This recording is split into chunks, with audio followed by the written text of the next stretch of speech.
The Ring Magazine naglabas ng bagong update sa kanilang listahan ng pound for pound king. Matapos manalo ni Alexander Usyk nitong linggo ay naungusan niya na sa pwesto ang halimaw ng Japan at napunta ang kanyang pangalan sa pinakataas. Si Alexander Usyk na ngayon ang number 1 sa listahan. Sinundan at nasa ibaba ng kanyang pangalan ang Japanese monster na si Naoya Inoue. Number 3 si Terence Crawford. Number 4 si Saul Canelo Alvarez. Number 5 sa pwesto ang undefeated Russian na si Artur Beterbiev. Pang-anim si Dimitri Bivol. Ikapito pa din sa listahan si Errol Spence Jr. Pang-walo si Gervonta Tank Davis. Pang-siyam si Jesse Bam Rodriguez. At pang-number 10 seed ang Hapon na si Junto Nakatani. At breaking news mga kaboxing, kaugnay sa pagkapanalo ni Alexander Usyk, International Boxing Federation balak umanong tanggalan ng titulo ang newly crowned undisputed champion.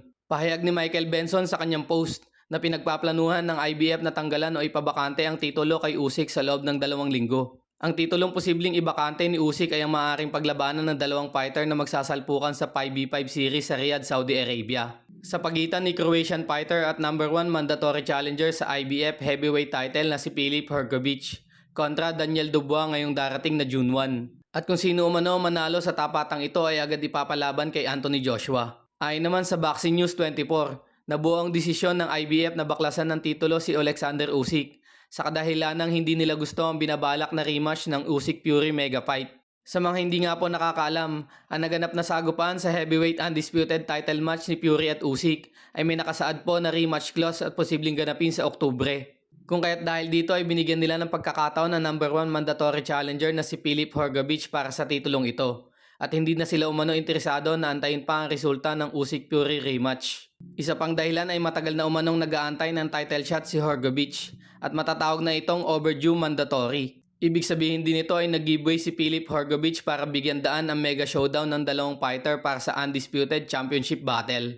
Matatandaan natin na kamakailan lang ay ganito din ang ginawa ng IBF kay Terence Bud Crawford matapos manalo kontra Errol Spence Jr. 2 linggo lang din ang lumipas ay agad ipinag-utos ng IBF ang title defense ni Crawford laban sa number 1 mandatory challenger nito na si Aaron Boots Ennis.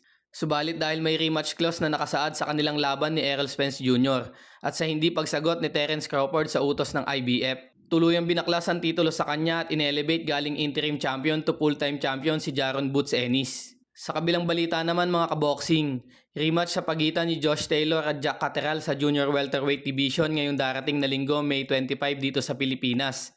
Asahan natin magiging magandang laban. Dahil sa kanilang naunang laban at nagtapos sa isang controversial split decision pabor kay Josh Taylor. Inaasahan ng lahat na ang laban na ito ay magiging pukpukan at tiyak magkakabagsakan. Parehong sabik ang dalawang ito na sumampa sa ibabaw ng lona. Si Josh Taylor na gustong makabalik matapos matalo at magawan ng titulo ni Teofimo Lopez. Samantalang si Jack Catterall na gustong makabawi sa nagbigay dungis sa kanyang malinis na kartada. May kasalukuyang record si Josh Taylor na 19 wins, 13 knockout at isang talo na nakuha niya kay Teofimo Lopez. Habang si Jack Catterall naman ay may ring record na 28 wins, 13 knockout at isang talo na nakuha niya kay Josh Taylor.